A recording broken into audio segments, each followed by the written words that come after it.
আসসালামু আলাইকুম সবাইকে। আজকে তোমাদের অনেক দিনের রিকোয়েস্ট বলো বা আমি যে ভিডিওটা আসলে করতে চাচ্ছিলাম সেটা হচ্ছে কেমিস্ট্রি নিয়ে। কারণ কেমিস্ট্রি আমি যখন প্রথমবার ভর্তি পরীক্ষা দেই ফার্স্ট টাইমে, তখন আমি কেমিস্ট্রিতে সবচেয়ে বেশি উইক ছিলাম, মেডিকেল কেমিস্ট্রিতে। কারণ একাডেমিক কেমিস্ট্রি আর মেডিকেল কেমিস্ট্রির মধ্যে তফাৎ আছে, গ্যাপটা আছে। এই গ্যাপের ফাঁদে পা দিয়ে প্রচুর পরিমাণে স্টুডেন্ট কেমিস্ট্রিতে 20+ তুমি বাদ দাও, 15+ তুলতে পারে না, অনেক কম নাম্বার, যার কারণে ওর চান্স মিস যায়। তো আসলে তোমার মেডিকেল কেমিস্ট্রিতে 20+ পাইতে হলে তোমাকে একদম কেমিস্ট্রিতে প্রো হইতে হবে না। তুমি বেসিক নলেজ দিয়েই সুন্দর মতো মেডিকেলে 20+ তুলে আসতে পারবা। কিভাবে পারবা সেটাই আজকে আমি ভিডিওতে দেখাবো। তো চলো আসলে আমরা শুরু করি যে আমাদের মেডিকেল কেমিস্ট্রির আসলে রহস্যটা কি, কিভাবে কম করে কম ইফোর্টে একটা দুর্বল স্টুডেন্টও ম্যাক্সিমাম আউটপুট অর্থাৎ 20+ মার্ক নিয়ে আসতে পারে, সেই স্ট্র্যাটেজিটা আমাদের কি হতে হবে এবং আসলে আমরা কেন পারি না সেটা নিয়েও কথা বলবো লাস্টে। ও আচ্ছা, তার আগে হচ্ছে আমাদের মেডিকেল কেমিস্ট্রি বললাম অলরেডি একটা সুপার হাইট ব্যাচ। আলহামদুলিল্লাহ কেমিস্ট্রি ক্লাসগুলো আমি এমন ভাবে সাজাইছি, বারবার বলছি যে প্রবলেম বেসড ক্লাস। ডিসক্রিপশন বক্সে লিংক পাবা, চাইলে দেখে নিও। আচ্ছা আসো, কাহিনী হইতেছে তুমি যদি 1 নাম্বার কথায় আসো, বিগত 20 সাল, 21 সাল, 23 সাল, 24 সাল, এই যে 20, 21, 22, 23, 24 5টা বছরের কোশ্চেন দেখো, আমাদের সরাসরি অনুশীলনী প্লাস কোশ্চেন ব্যাংক মিলায় প্রত্যেকবার 15+ প্রশ্ন হুবহু আসছে। মানে বিগত 5 বছরে খালি কোশ্চেন ব্যাংক, প্রত্যেক বছরে প্রশ্ন ব্যাংক আর অনুশীলনী থেকেই 15+ কোশ্চেন আসছে। তাহলে কেউ যদি খালি অনুশীলনী কোশ্চেন আর বেসিক ইম্পর্টেন্ট টপিকগুলো পড়ে যায়, সেও তো অটোমেটিকলি 20+ পাওয়ার কথা। এখানে একটা প্রশ্ন উঠে, আজকে আমি তোমাকে কেমিস্ট্রি অ্যানালাইসিস যেরকম দেখাবো, সম্পূর্ণ কেমিস্ট্রি একটা গাইডলাইন দিয়ে দিব। দেখো 1 নাম্বার কথা হইতেছে, তাহলে শুধুমাত্র অনুশীলনী প্রশ্ন পড়লেই কি হবে? উত্তর হচ্ছে না। তাহলে আমাদের কি পড়তে হবে? অবশ্যই মেইন বুক। অবশ্যই কি? Main book. এখন এই জায়গাটাই সমস্যা হয় ম্যাক্সিমাম অ্যাভারেজ স্টুডেন্ট, আমার মতো স্টুডেন্টদের, যে ভাইয়া হাজারি স্যার বলো বা কবির স্যার বলো, এই মেইন বুকটা আমাদের অনেক অগোছালো। মেইন বুকটা কি আমাদের অনেক অগোছালো।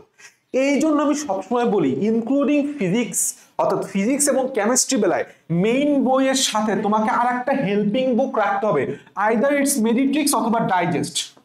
এটা কি মেডিট্রিক্স হতে পারে উন্মেষের, অথবা ডাইজেস্ট হতে পারে রেটিনার, বা তুমি যেই কোচিং এ আসো না কেন, এই জিনিসটা তোমাকে লাগবেই ভাই। দেখো আমি তো সবসময় কোচিং এর মানে সমালোচনা করি এরকম না, কোচিং এর ও আমি বলি সবচেয়ে ভালো দিকটাই হইতেছে ওদের ম্যাটেরিয়াল একটা কোচিং কে রিপ্রেজেন্ট করে। তো আমি সবচেয়ে ভালো মনে হয় মেডিটিক্স এবং ডাইজেস্টকে, যেটা ইচ্ছা তুমি ফলো করতে পারো। আমি কি করতাম, একটা টপিক বা একটা অধ্যায় পড়ার আগে, ধরো সে টু সে এটা হচ্ছে আমার মেডিটিক্স, ঠিক আছে, সে টু সে এটা হচ্ছে আমার মেডিটিক্স, আমি মেডিটিক্স থেকে ওই টপিকটা একটু উল্টাইতাম। এতে করে আমি বুঝতাম যে আসলে গোছানো ভাবে মেডিটিক্সে যেহেতু আছে, আমি বুঝতাম যে এখান থেকে কোন লাইনগুলো ইম্পর্টেন্ট, কোনগুলো থেকে প্রশ্ন আসছে এবং কোনটা কতটুকু ইম্পর্টেন্ট। দেন আমি আসলে ওই জিনিসটাই মেইন বই থেকে দাগায় দাগায় পড়তাম। এন্ড শুধু তাই না, আমি মেডিটিক্স বা ডাইজেস্টও দাগায় রাখতাম, কারণ আমার আলটিমেটলি রিভিশন দেওয়ার সময় সবাই মেইন বুকটা রিভিশন দিতে পারে না, কিন্তু মেডিটিক্স এবং ডাইজেস্টের রসায়নটা সাজানো আছে বলে তুমি রিভিশন, খুব ভালো একটা রিভিশন ম্যাটেরিয়াল হিসেবে কাজ করে মেডিটিক্স বা ডাইজেস্ট, তুমি যদি সেটাকে সুপ্রথম থেকে গুছায় রাখতে পারো।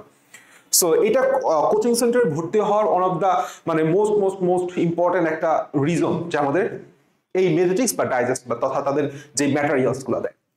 তাহলে আমাদের ফার্স্ট অফ অল শুধু অনুশীলনী প্রশ্ন সলভ করলেই হবে না, আমাদের মেইন বই পড়তে হবে মেডিটিক্স এবং ডাইজেস্ট সহকারে। এখন প্রশ্ন হচ্ছে, ভাইয়া আমি অনুশীলনী সলভ করলাম, আমি কোশ্চেন ব্যাংক সলভ করলাম, মেইন বুক সলভ করলাম, মেডিটিক্সের সমস্যা সলভ করলাম, কিন্তু আমার নাম্বার বাড়তেছে না। এই জায়গাটাই হইতেছে ভাই ট্র্যাপ। এই জায়গাটাই হচ্ছে সবচাইতে বাজে ট্র্যাপ। বাজে ট্র্যাপটা কি, যে আমার কোচিং এ হইতেছে আমাদের খুব হাই ক্রিয়েট করতে আমাকে 40 পাইতেই হবে। এই আমি কোচিং পরীক্ষায় ডেইলি মার্ক পাইছি অ্যারাউন্ড 37, 41, 42 এরকম। তাহলে যে ছেলে বা যে টিচার বলতেছে যে না 40 নিচে গেলে সেই ছেলে চান্সই পাবে না, তাহলে তো আমার আজকে এখানে এসে তোমাদের সামনে কথা বলারই কথা না, আমি চান্স পাইনি।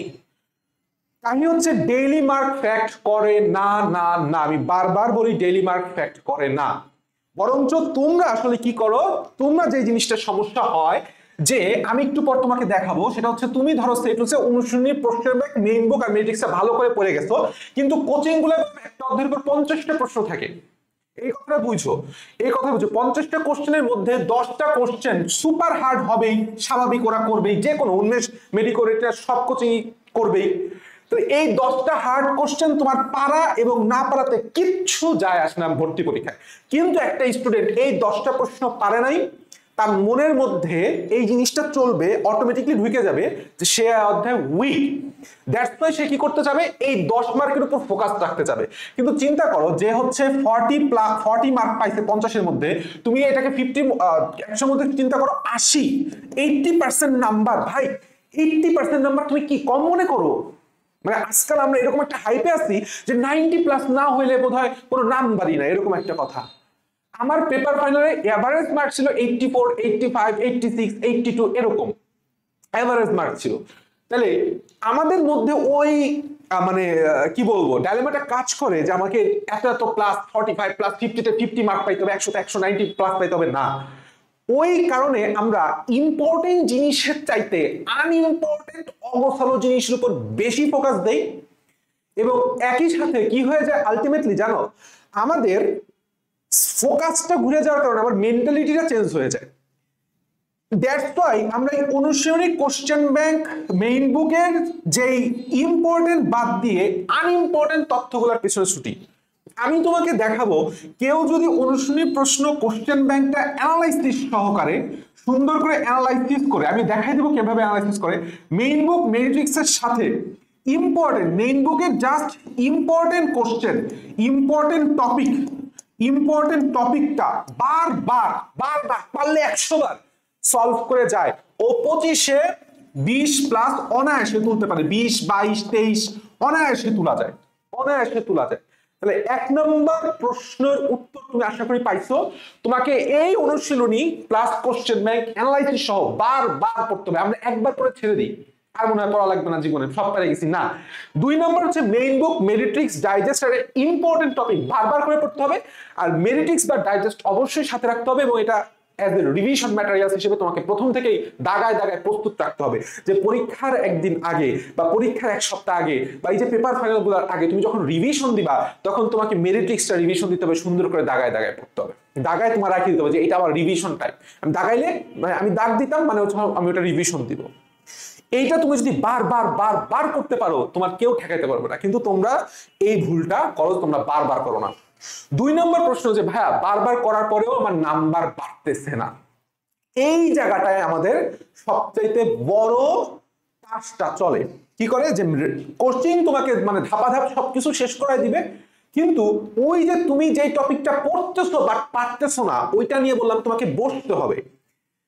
আমি একটা টপিক পারতাম না, আমি রাত্রেবেলা ওইটা নিয়ে বসতাম, আমি নিজের মতো করে ওটা নিয়ে ভাবতাম কিভাবে পরীক্ষায় পারা যায়, সেভাবে আমি ওই জিনিসটা যখন রেডি করতাম এবং পরের দিন পরীক্ষায় আমি পারতাম, এটা অন্যরকম একটা স্যাটিসফ্যাকশন দেয়, এবং এই জিনিসটাই জরুরি। এই জিনিসটা তোমরা করো না বলেই তোমাদের নাম্বার বাড়ে না। ভুলটা বুঝতে পারতেছো কোথায়? তোমার প্রবলেম হবে, তোমার কিছু জিনিস তুমি জানো যেটা পরীক্ষা, তোমার ফার্স্ট জিনিসটা হচ্ছে এটা কালকে পরীক্ষায় আসলে তুমি পারবা কিনা, এই মেন্টালিটি নিয়ে কিন্তু তুমি কেন করো না ভাই? জাস্ট পড়েই যেতেছো না। এখান থেকে একটা টপিক খুললে তোমার চোখের সামনে ভাসতে হবে যে কোশ্চেন এখান থেকে কি কি কোশ্চেন আসতে পারে। 2 নাম্বার মাথায় এটা সেট করতে হবে যে এই কোশ্চেনটা যদি কালকে ভর্তি পরীক্ষায় তোমার অ্যাকচুয়াল মেডিকেল পরীক্ষায় আসে, তুমি সেটা পারবা কিনা। এই কনফিডেন্সটা তোমাকে গ্যাদার করতে হবে, নিজে ওটার উপর সময় দিতে হবে, নিজে কাজ করতে হবে, কেউই তোমাকে পারবে না। তোমাকে আমি একটা সংক্ষেপে ছোট্ট একটা জাস্ট দেখাই, দেখো সেটুতে মেডিকেল প্রশ্ন হচ্ছে 25টা, তাহলে আমি বারবার বলতেছি 25টার মধ্যে 15টা তুমি পাবা একদম অনুশীলনী থেকে। অনুশীলনী থেকে দেখো, কেমিস্ট্রিতে কনসেপচুয়াল প্রশ্ন আসলে সেভাবে করার কোনো ফাঁক ফোকর নাই, হাতে গোনা 2-1টা কোশ্চেন হবে যেটা তোমার মনে হবে খুব বেশি কনসেপচুয়াল, সেটা হার্ড পরে আসতেছি। অনুশীলনী সব সময় দিবে কেমিস্ট্রিতে, অনুশীলনী প্রশ্নে নাই এমন কিছু নাই ভাই কেমিস্ট্রিতে। সো অনুশীলনী 100% তোমাকে সলভ করতে হবে, যে যা কিছু বলুক। অনুশীলনী প্লাস কোশ্চেন ব্যাংক এই দুইটাকে আমরা যদি অ্যানালাইসিস করে পড়ি, তাহলে এই যেই টপিক থেকে অনুসারী প্রশ্ন আসছে, যেই টপিক থেকে বিগত বছরের কোশ্চেন ব্যাংক আছে, আবারও সেই টপিক রিপিট করবে, হুবহু প্রশ্ন আসবে, প্রশ্নের টপিকও রিপিট হবে। তাহলে তোমার 15 বললাম অলরেডি ক্লিয়ার হয়ে গেছে। কেউ যদি ইম্পর্টেন্ট টপিকটা আবার ভালো করে পড়ে, আমি বারবার বলছি সেকেন্ড টপিকটা খেয়াল করো, সেকেন্ড টপিক মেইন বুক আর ইম্পর্টেন্ট টপিক মেডিকেল মেডিটিক্স এর ইম্পর্টেন্ট টপিকটা ভালো করে পড়ে, সে বললাম অনায়াসে আরো 5টা প্রশ্ন পাবে। তো এই 5টা প্রশ্ন আসতেছে কোথা থেকে? ইম্পর্টেন্ট টপিক থেকে, ইম্পর্টেন্ট টপিক। আর ধরো থেটুসে আমার ম্যাথ দিবে কয়টা? 2টা বা 3টা ম্যাথ দিবে, এটা হচ্ছে আমার ম্যাথ। ম্যাথের জন্য সব অধ্যায় থেকে করা লাগে না, আমি গ্যারান্টি দিয়ে বলতে পারি যে তুমি যদি জাস্ট পরিমাণগত রসায়ন, এই যে তোমার হাতে যে সময়গুলো আছে, যে 2 মাস সময় এখন আছে, পরিমাণগত রসায়ন, তারপরে দ্বিতীয় পত্রের প্রথম অধ্যায় পরিবেশ রসায়ন, আর রাসায়নিক পরিবর্তন, এই 3টা অধ্যায়ের ম্যাথ বারবার করে, আমি গ্যারান্টি দিয়ে বলতে পারি 2-3টা ম্যাথ একদম হাজারি স্যারের বই থেকেই দিবে, গ্যারান্টি দিয়ে বলতে পারি। তুমি হাজারি স্যারের বইয়ের ম্যাথ প্র্যাকটিস করো, যেগুলি মেডিকেল এ আসার মতো, মেডিকেল স্ট্যান্ডার্ড এবং হাতে ক্যালকুলেট করা যায়, কিংবা তোমার কাছে মেডিটিক্স বা ডাইজেস্ট থাকলে সেই এই পরিমাণগত রসায়ন, পরিবেশ রসায়ন, রাসায়নিক পরিবর্তনের দেখবা অধ্যায়ের পিছনে ম্যাথ দিয়ে আছে, ওটা বারবার সলভ করো। আমরা অনেক অপ্রয়োজনীয় ম্যাথ সলভ করি, এগুলির কোনো দরকার নাই, ভার্সিটি ম্যাথ আসবে না, তোমাকে সবসময় মেডিকেল স্ট্যান্ডার্ড ম্যাথ সলভ করতে হবে। তাহলে তুমি দেখো 15 + 20, এখান থেকে 2-3টা ম্যাথ ধরলাম, একটা ম্যাথ তুমি পারলা না, খুব কঠিন আছে, আর বাকি ধরো 2-3টা প্রশ্ন, এটা হচ্ছে অ্যাটিপিক্যাল প্রশ্ন, তুমি হয়তোবা তোমার কাছে খুব কঠিন লাগছে, কিংবা তোমার কাছে হয়তোবা তুমি এই প্রশ্ন কখনো দেখোই নাই, কিংবা অন্য কোনো রাইটার থেকে দিছে, তুমি এই 2-3টা প্রশ্ন টাচই করলা না, এখনো স্টিল না তোমার কাছে 22+ মার্ক আছে, তুমি 22+ মার্ক উঠাও। 22+ মার্ক উঠাইতে হলে তোমাকে কেমিস্ট্রিতে প্রো হইতে হবে না, তোমার রাসায়নিক পরিবর্তনে প্রো হইতে হবে না, তোমার অর্গানিক কেমিস্ট্রি নিয়ে আমরা যে হাইপ তুলি, অর্গানিক কেমিস্ট্রি থেকে সর্বোচ্চ 2টা থেকে 1টা প্রশ্ন আসবে, প্রো হইতে হবে না। তুমি অর্গানিক কেমিস্ট্রি কিন্তু আমাদের কোচিং গুলো এবং আমাদের সারাউন্ডিংস, আমাদের সিস্টেম এমন ভাবে তোমাকে ম্যানিপুলেট করে যে তুমি অর্গানিক কেমিস্ট্রিতে স্লো বা অর্গানিক কেমিস্ট্রি তুমি পারো না, তার মানে তোমার মেডিকেল চান্স হবে না, তুমি বললাম অটোমেটিকলি মানে ডিসঅ্যাপয়েন্টেড হয়ে যাবে। আর ডিসঅ্যাপয়েন্টনেস যখনই তোমার মধ্যে ঢুকবে, তোমার মধ্যে হতাশা কাজ করবে এবং তুমি তখন আর কনফিডেন্স পাবা না। আমাদের মেডিকেল এক্সামের প্রধান হাতিয়ারই হইতেছে মানসিকভাবে নিজেকে একদম ফুলি স্ট্রং রাখা, ঠিক আছে? তুই কে বেটা, এরকম একটা ভাব। তোমার যদি একদম লোয়েস্ট পজিশনেও থাকো, টপার দেখলে তোমার জন্য হাঁটু না কাঁপে, topper K, who is topper, এই মেন্টালিটিটা যেন তোমার মধ্যে থাকে। এখন আসবো আমার যে কথাটা, তাহলে তোমার প্রমাণ দিতে হবে, এবং এখন আমরা আসলে আমাদের অ্যানালাইসিসের মধ্যে অ্যাকচুয়ালি ঢুকবো এবং দেখাবো যে প্রশ্ন ব্যাংক কিভাবে সলভ করতে হয় বা অনুশীলনী কিভাবে সলভ করতে হয়। আমি ইচ্ছা করে বইয়ের টপিক আনি নাই, আমি এখানে ডাইজেস্ট বা মেরিট্রিক্স বা কোশ্চেন ব্যাংকের টপিক গুলা ছবি তুলে নিয়ে আসছি পিডিএফ আকারে। এর একটা কারণ আছে, হকিকত আছে। দেখো এই যে প্রশ্নটা আসছে, এটা হচ্ছে মেডিকেল 24 সেশনের প্রশ্ন। নিচের কোনটি প্রাইমারি স্ট্যান্ডার্ড পদার্থ বা পদার্থ নয়, নিচের কোনটি সেকেন্ডারি স্ট্যান্ডার্ড পদার্থ বা পদার্থ নয়। এইটা খুবই কমন টপিক, প্রাইমারি এবং সেকেন্ডারি স্ট্যান্ডার্ড পদার্থ। এই টপিকটা কি খুবই কমন টপিক না? খুবই কমন টপিক, এবং এটা তোমার মানে ইম্পর্টেন্ট টপিক, এবং এটা তোমার দাগানো টপিক, দাগানো লাইনের মধ্যেও পড়ে। তুমি যেই কোচিং এ ভর্তি হয়ে থাকো না কেন, কিংবা তুমি নিজেও এখন বুঝতেছো, কোশ্চেন ব্যাংক সলভ করলে তুমি 100% বুঝতে পারবা যে নিচের কোনটা প্রাইমারি স্ট্যান্ডার্ড পদার্থ, সেকেন্ডারি স্ট্যান্ডার্ড পদার্থ, এগুলির বৈশিষ্ট্য, উদাহরণ খুবই খুবই খুবই গুরুত্বপূর্ণ। ইভেন এই প্রশ্ন বললাম বোর্ডের প্রশ্ন, এই প্রশ্নগুলো বোর্ডের প্রশ্ন, বোর্ডের এমসিকিউতে প্রচুর পরিমাণ আসছে। নিচের কোনটা প্রাইমারি স্ট্যান্ডার্ড পদার্থ, নিচের কোনটা সেকেন্ডারি স্ট্যান্ডার্ড পদার্থ নয়, ঠিক আছে? তো এই কোশ্চেনটা কি খুব বেশি প্রো হইতে হবে নিজেকে পারার জন্য না। তুমি দেখতেছো, আমি তোমার দেখাবো ইম্পর্টেন্ট কোশ্চেন, বোর্ডের কোশ্চেন, বিগত বছরের কোশ্চেন আসছে। এই দেখো বিগত বছরের মেডিকেল 12-13 কোশ্চেন, নিচের কোনটা প্রাইমারি পদার্থ, স্ট্যান্ডার্ড পদার্থ, দেখলে আমরা বুঝতে পারতেছি। এটা তো কোশ্চেন ব্যাংকের টপিক থেকে আসছে। এখন কোশ্চেন ব্যাংকটা কিভাবে সলভ করতে হবে এই জন্য আমি তোমাকে বুঝাইছি। দেখো প্রশ্নটা আসছে উদাহরণ থেকে, তুমি কি খালি উদাহরণ করবা না, তার মানে প্রাইমারি স্ট্যান্ডার্ড, সেকেন্ডারি স্ট্যান্ডার্ড পথের যে বৈশিষ্ট্যগুলো আছে এইটাও খুবই ইম্পর্টেন্ট, উদাহরণগুলো আছে এটাও খুবই গুরুত্বপূর্ণ, এবং ব্যবহার। এবং একটা জিনিস খেয়াল করো, এই যে নিচের দিকে মাস্ট টু নো বলে একটা কথা লিখছে, very very very much important. এরপরে প্রশ্ন হইতেই পারে সোডিয়াম হাইড্রোক্সাইড দানাকে ওজন করতে কোন ব্যালেন্স ব্যবহার করা হয়, ঠিক আছে? Digital balance, 2 digit balance, 4 digit balance, rough balance, অন্য একটা ব্যালেন্স লিখতে দিয়ে দিল। এই কোশ্চেনটা কি খুব হার্ড হয়েছে? না, এটা তো তোমার সেই টপিক থেকে প্রশ্ন আসছে, সেই টপিক থেকে প্রশ্ন আসছে। সো এইভাবে হচ্ছে আমাদের অ্যানালাইসিস করে। আমি তোমাকে বলি না analysis, this is called analysis.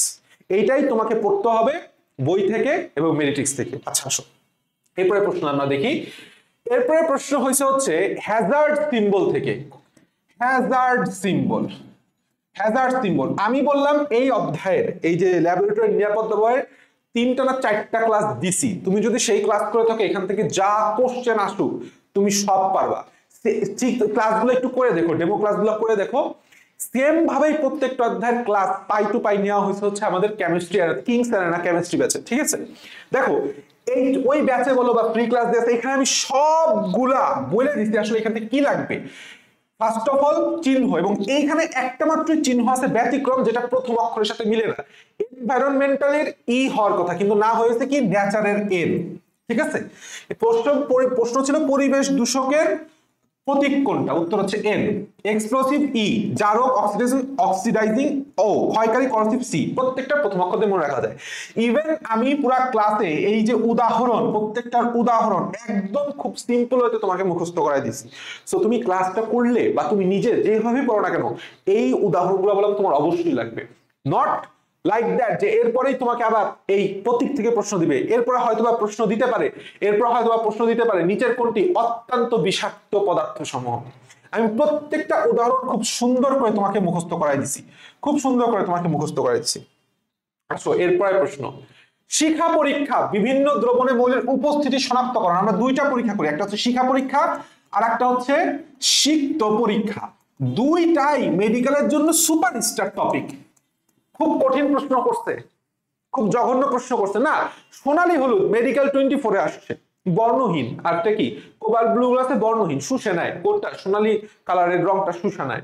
কোথায় পাওয়া যায়, সোডিয়াম। তাহলে এই যে টপিক, এখান থেকে তো বিগত বছর মেডিকেল ডেন্টাল বোর্ড প্রত্যেকবার প্রশ্ন হয়েছে।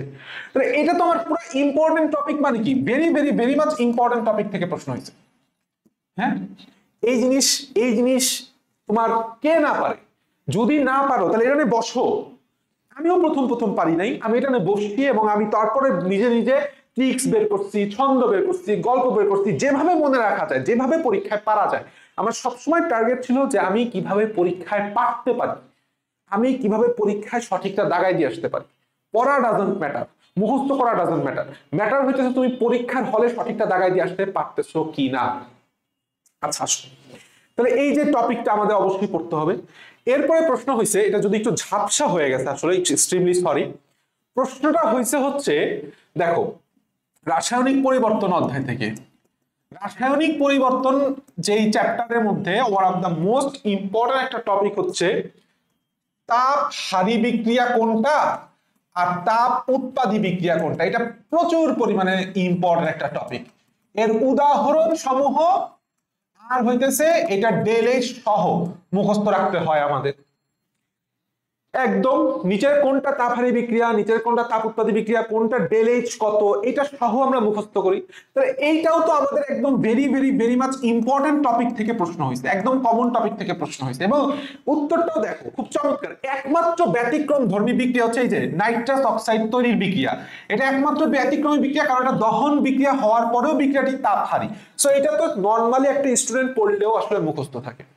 অথচ আমার মনটা ফাইটে যায় যখন একটা স্টুডেন্ট বলে যে ভাইয়া এই প্রশ্নটা আমি পারি নাই। অথচ এই প্রশ্ন সে বারবার পড়ছে, সে পরীক্ষায় কোচিং এ পরীক্ষা দিচ্ছে, সে নিজে পড়তে ভুল করে আসছে। কারণ সেই জিনিসটা বুঝে নাই, সে এই সিরিয়াসনেসটা সে ধারণ করতে পারে না যে এটা আসলেই মেডিকেলে আসবে এবং তখন আমাকে পারে আসতে হবে। এই জন্য আমি বলি important topic is always important. এটাকে এভাবে পড়বা যেন এটা সামনে বার ভর্তি পরীক্ষায় তোমার বার 100 বার আসবেই এবং তুমি সেখানে পারবাই।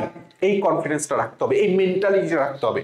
এখন এরপরে এই যে 3টা পয়েন্ট দিছে, এই 3টা পয়েন্ট তোমাকে এখন পড়তে হবে যখন তুমি কোশ্চেন ব্যাংক সলভ করবা, কারণ এরপরে এখান থেকে প্রশ্ন আসবে।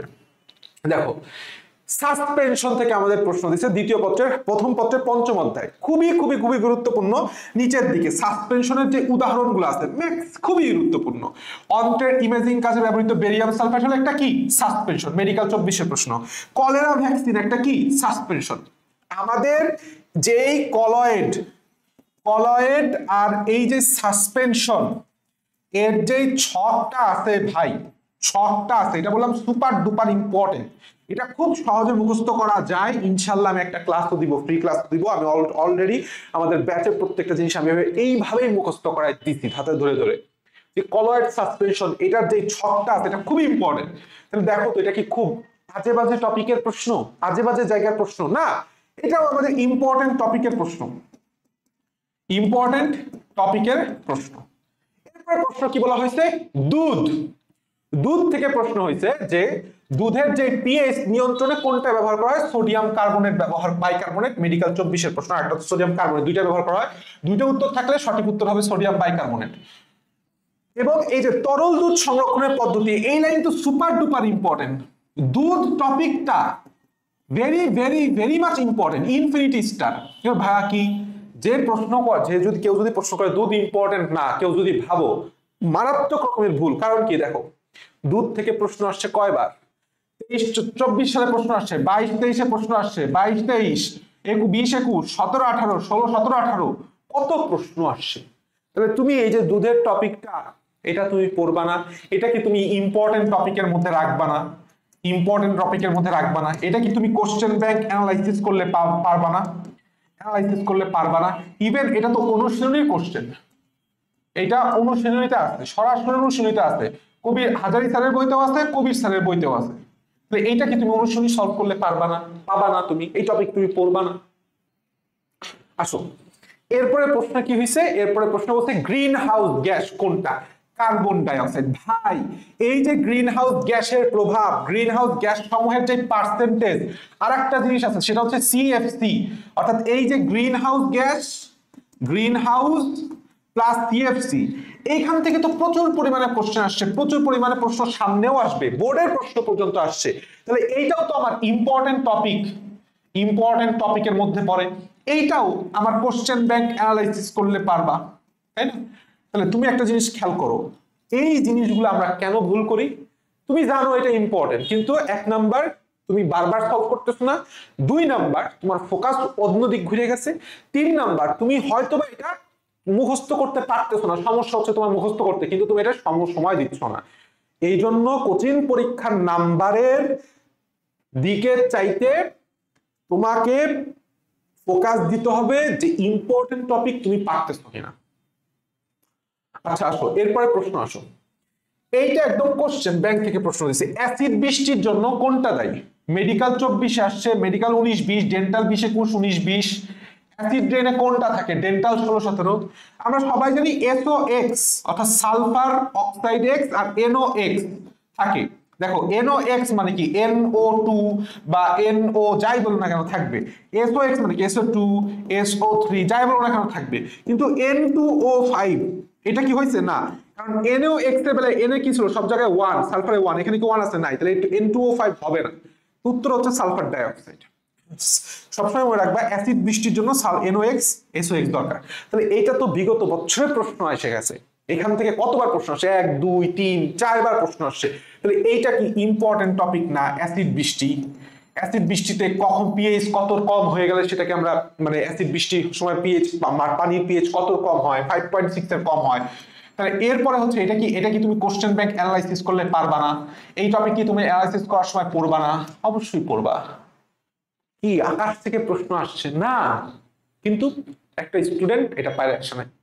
যারা সেকেন্ড টাইমের ভিডিও দেখতেছো, অনেক প্রশ্ন তোমার কাছে এখন মনে হচ্ছে ইস এই প্রশ্নটা আমি পরীক্ষা হলে পাই নাই। এর একটা কারণ হচ্ছে এক্সাম হল স্ট্র্যাটেজি। এক্সাম হল স্ট্র্যাটেজির উপর কাজ লাগাও। অনেক স্টুডেন্ট পারা জিনিস ভুল করেছে, ভাই পারা জিনিস ভুল করেছে, আরে মনে হয় যে ওটা ধরে আসলে আমি কি করি, মানে গলা ধরে মানে মারি। মানে তুমি পারা জিনিস কেন ভুল করবা, তুমি এত বছর ধরে পড়ছোটা কি, ওই একটা ঘন্টার জন্য তুমি 3টা মাস ধরে প্রিপারেশন নিচ্ছ, তো ওই একটা ঘন্টা তুমি কারেক্টলি দাগাই দিয়ে আসবা, এই অ্যাবিলিটি এই জিনিসটা নিয়ে তুমি কাজ করবা না, খালি পড়ে গেলেই হবে।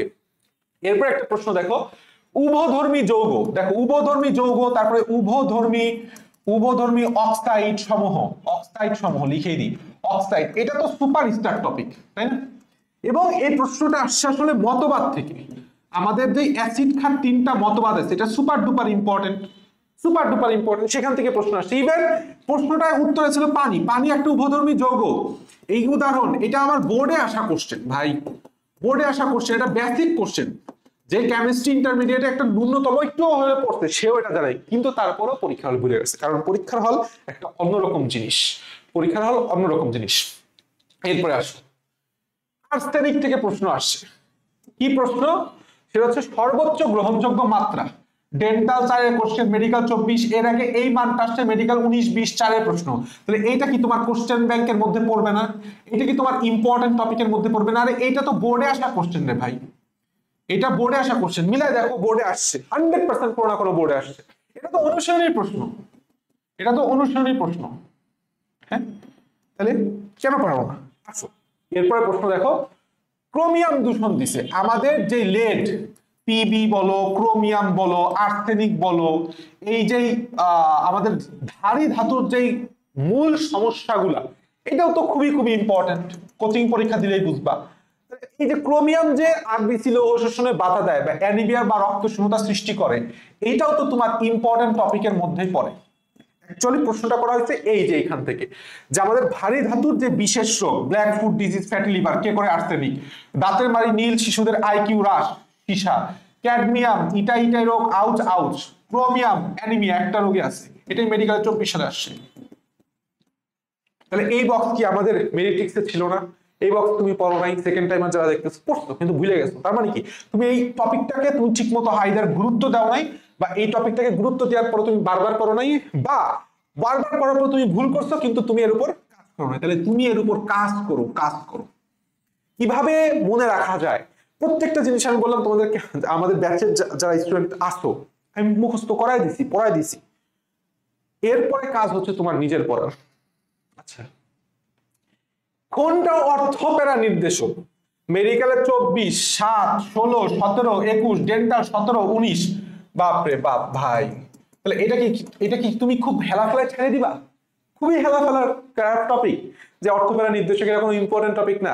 ইম্পর্টেন্ট টপিক হচ্ছে কোন বিক্রিয়ক কোনটার সাথে বিক্রিয়া করলে কি উৎপাদ তৈরি করা হয়, এটা ইম্পর্টেন্ট টপিক। তোমার ফোকাসটা ঘুরাই দিতে কোচিং, বুঝো ভাই। অফলাইন প্রশ্ন তোমার যে 40 পাচ্ছ না, তোমার যে 37-38 নাম্বার আসতেছে, এটা কখনোই খারাপ নাম্বার না, এটা ভালো নাম্বার। হ্যাঁ, তুমি পাও 50-তে 50 পাও, কোনো কিছু নাই, কোনো কিছু সমস্যা নাই, বাট ম্যানিপুলেট হয়েও না, নিজেরা বেইটে দিও না। তো এই প্রশ্নটা তো আমরা সবাই জানি ভাই, যে অর্থপ্যারা নির্দেশকমূলক খুবই গুরুত্বপূর্ণ এবং এখান থেকে প্রশ্ন আসবেই। সো এই প্রশ্নটা মেডিকেল 24 সেশনের প্রশ্ন, এটা তো কমন টপিক থেকে প্রশ্ন আসছে, বিগত বছরের টপিক থেকে প্রশ্ন আসছে, অনুশীলনী প্রশ্ন থেকে প্রশ্ন আসছে। মেইনলি ছিল হচ্ছে মিথাইল মূলক। আচ্ছা আসো, অ্যামিনের ব্যবহার আমাদের হাজারি স্যারের বইতে, হাজারি স্যারের বইতে অ্যামিনের লাস্টের দিকে বোল্ড করে লেখা, বোল্ড করে লেখা আছে কোন অ্যামিন কোন জায়গায় ব্যবহার করে। এখন স্টুডেন্ট কেন পারে না জানো? ম্যাক্সিমাম পড়ে গেছে, কোশ্চেন ব্যাংক পড়ে গেছে, মিথাইল অ্যামিন পচাবাসে দুর্গন্ধ সৃষ্টি করে, মিথাইল অ্যামিন পচাবাসে দুর্গন্ধ, কিন্তু পরীক্ষায় পারবে না। কারণ কি? কারণ অ্যামিন যখন অপশন দেখবে 4টা আছে। আরে ভাই তুমি একটু সুন্দর করে পড়ো। দেখো আমি পড়তাম কি মিথা, মিথাইল মানে কি মনে রাখবো হচ্ছে মিথ্যা। মিথ্যা কি জিনিস? পচা জিনিস। মিথ্যা কি জিনিস? পচা জিনিস। আমরা ছোট বাবুদের বলি না পচা পচা, মিথ্যা পচা। ফিনাইল অ্যামিন, দেখো ফিনা, নাতে মনে রাখবা নানা, নানাবিধ রঞ্জক এবং সালফার ড্রাগ তৈরিতে। ইথাইল অ্যামিন, ইথাইল অ্যামিনটা তুমি আমি পড়তাম এরকম করে, সেটা হচ্ছে এই যে ইমা, ইমা ইতে ইথাইল অ্যামিন, আর কোনটা ই আছে নাই, মাতে কি মরিচা, মরিচা রোধী রাসায়নিক দ্রব্য। চামড়ায় হচ্ছে দুইটাই methyl, methyl amine, dimethyl amine, শেষ। তাহলে তোমাকে পড়তে হবে এইভাবে যেন তুমি পরীক্ষার হলে পারো। খালি পড়ে গেলা 100 বার পড়লেও তোমার কাজ হবে না। এজন্য নিজেকে টাইম দিতে হবে, ফোকাস ঠিক রাখতে হবে। এরপর আসছে ফেনল বা কার্বলিক অ্যাসিড থেকে প্রশ্নটা আসছে। কি হলো? কার্বলিক অ্যাসিড থেকে প্রশ্ন আসছে। ফেনলের সংজ্ঞা, ফেনলের প্রস্তুতি, ফেনলের ভৌত রাসায়নিক ধর্ম, আর একটা হইতেছে ফেনলের শনাক্তকরণ। শনাক্তকরণ very very very much important. Dow পদ্ধতিতে বেনজিন থেকে ফেনল তৈরি হয়, এটা হচ্ছে 24 সালের প্রশ্ন। প্রশ্ন হচ্ছে ডাউ পদ্ধতিতে কোনটি তৈরি হয়? ফেনল। ফেনল উৎপাদন 3টা পদ্ধতি, আলকাত্রার মধ্যম তৈল, কিউমিন পদ্ধতি, আর একটা হচ্ছে ডাউ পদ্ধতি। আর একটা বার গত বছর প্রশ্ন আসছে, সেটা হচ্ছে শনাক্তকরণ। গত বছর আগের বছর শনাক্তকরণ, নিচের কোনটি ফেনলের শনাক্তকরণ নাই, মেবি এরকম আগের বছর মানে মেডিকেলে আসছিল। তো এটা তো খুবই খুবই খুবই গুরুত্বপূর্ণ ভাই। আচ্ছা আসো, এরপরে প্রশ্ন আসো, সেটা হচ্ছে ডেটল। ডেটল থেকে প্রশ্ন আসছে, ডেটল থেকে একটা প্রশ্ন আসছে। কি? ডেটলের প্রধান উপাদান কোনটা? উত্তর হচ্ছে ক্লোরোজাইলিনল। এইটা মেডিকেল 18, ডেন্টাল 18, মেডিকেল 24-25 সেশন। তাহলে এইটা তো আমাদের একটা লাইনই আমরা খালি ডেটল থেকে দাগাই, সেটা হচ্ছে এই লাইনটা। তাহলে এটা তোমার দাগানো লাইনের মধ্যে পড়ে, এটা তোমার দাগানো লাইনের মধ্যে পড়ে। তো একটা প্রশ্ন আসলে এই যে পাইন অয়েল থেকে, পাইন অয়েল বা টারপিনল, এটাও মেডিকেলের প্রশ্ন, একদম পিওর মেডিকেলের প্রশ্ন। ঠিক আছে, তোমরা যে কেন এই জিনিসগুলো ভুল করো আমি খুঁজে পাই না। লাস্ট আমি আরেকটা জিনিস দেখাবো, সেটা হচ্ছে জারণ বিজারণ যে বিক্রিয়াটা, জারণ বিজারণ বিক্রিয়া। আমরা সবাই জানি পরিমাণগত রসায়নের একটা টপিক আছে, বিভিন্ন প্রকার জারণ বিজারণ বিক্রিয়া, শত জারণ বিজারণ, সামঞ্জস্যতা, অসামঞ্জস্যতা, বিরঞ্জন। এর উদাহরণ সমূহ বলে আমাদেরকে একদম মুখস্থ করতে হয়, একদম টানা মুখস্থ করতে হয়। এটা তুমি জানো, খুব তাড়া মুখস্থ করতে হয়, একদম তাড়া মুখস্থ করতে হয়। সেই প্রশ্নটাই আসছিল, নিচের কোনটা সামঞ্জস্য বিক্রিয়া? এই যে সামঞ্জস্য বিক্রিয়া, সামঞ্জস্য বিক্রিয়া থেকে। সামঞ্জস্য বিক্রিয়া মনে রাখা কিছুই না, তুমি দেখবা বাম পাশে যতগুলা বিক্রিয়ক, ডান পাশে ঠিক ততগুলা বিক্রিয়ক। 1 2 1 2 1 2 3 1 2 3, দেখলেই বোঝা যায়, মুখস্থ করারও কিছু নাই। আমি এগুলি পুরা ট্রিক্স পুরা তোমাদেরকে পড়াই দিছি যারা পেইড ব্যাচে আছো। তো এর পরেও যদি তোমরা ভুল করো তাহলে আসলে আমার কিছু বলার নাই। বিশেষ করে যারা আমার কিংস এরিনাতে সেকেন্ড টাইমার যারা আসো, ভাই প্লিজ আমি যেভাবে তোমাদেরকে ফলো করতে বলতে সেভাবে ফলো করো। সহজ প্রশ্নে পরীক্ষা নিলে তোমরা বলো যে প্রশ্ন সহজ হয়েছে, আরে ভাই এতগুলা যে প্রশ্নগুলো দেখাই দিলাম তোমার কাছে তো কোনটা কঠিন মনে হয়েছে, কিন্তু তারপরে তো তুমি সেকেন্ড টাইমার। কারণ এটা তো 24-25 সেশনের প্রশ্ন, তার মানে তুমি তো এটা পরীক্ষা দিচ্ছ, কেন চান্স পাও নাই? সোজা জিনিস ভুল করে আসছো, সোজা জিনিস ভুল করো না। লাস্ট অফ অল কথা হইতেছে, আমি তোমাকে বারবার একটা কথা বলতেছি, অনুশীলনী সলভ করতেই হবে, কোশ্চেন ব্যাংক সলভ করতে হবে, অ্যানালাইসিস সহ করতে হবে। কিভাবে অ্যানালাইসিস সহ করতে হবে আমি বলে দিলাম, এই জন্য আমি এইভাবে দেখাইছি। একটা জিনিস পড়া মানে সবকিছু পড়া। 2 নাম্বার, মূল বইও পড়তে হবে দাগায় দাগায়, এবং সাথে আমাদের অবশ্যই মেরিট্রিক্স বা ডাইজেস্ট রাখতে হবে। এবং মেরিট্রিক্স বা ডাইজেস্টটাকে আমাদেরকে চূড়ান্ত রিভিশনের জন্য প্রস্তুত করতে হবে। সম্পূর্ণ মেরিট্রিক্স তুমি তো শেষ করতে পারবা না পরীক্ষার একদিন আগের রাতে, তাহলে তুমি কি টুক রিভিশন দিবা, সেই রিভিশন ম্যাটেরিয়ালটা তোমার গুছাইতে হবে। 3 নাম্বার, বারবার ইম্পর্টেন্ট টপিকগুলো পড়া। 4 নাম্বার, পড়ার পরও তুমি পরীক্ষায় পারতেছো না, তার মানে তুমি পরীক্ষায় পারার মতো করে পড়তেছো না। তাহলে এরপরে তোমার কাজ হচ্ছে যে টপিকগুলো তুমি পারতেছো না বা পড়তেছো না বা মুখস্থ হচ্ছে না, সেই টপিকের উপর কাজ করা, সেই টপিকটা কিভাবে পড়লে মুখস্থ হয় সেটার উপর কাজ করা। আর এই জন্যই আমাদের কিংস এরিনা ব্যাচটা, যেটা তোমার প্রস্তুতিকে সহজ করবে। আমি কেন বলি যে প্রবলেম বেসড ক্লাস, কারণ 1 ঘন্টা ক্লাস করার পরে তোমার একটা অধ্যায় 1 ঘন্টার ক্লাস করার পরে দেখা গেছে ওই টপিকের উপর 90% সমস্যা সলভ। তার মানে তোমার পড়ার টাইম কম আসতেছে, তুমি বারবার সলভ করতে পারতেছো, টেকনিকগুলো তোমার মাথা খাটায়, আর তোমার সময় নষ্ট হচ্ছে না। ডিসক্রিপশন বক্সে লিংক দেওয়া আছে, চাইলে এনরোল করতে পারো। বাট আমি চাই আমার ব্যাচে আমি সবসময় মানে ডিমোটিভেট করি ভর্তি হওয়ার জন্য। তুমি নিজে করো, হ্যাঁ যারা চাও তারা করতে পারো। Best of luck.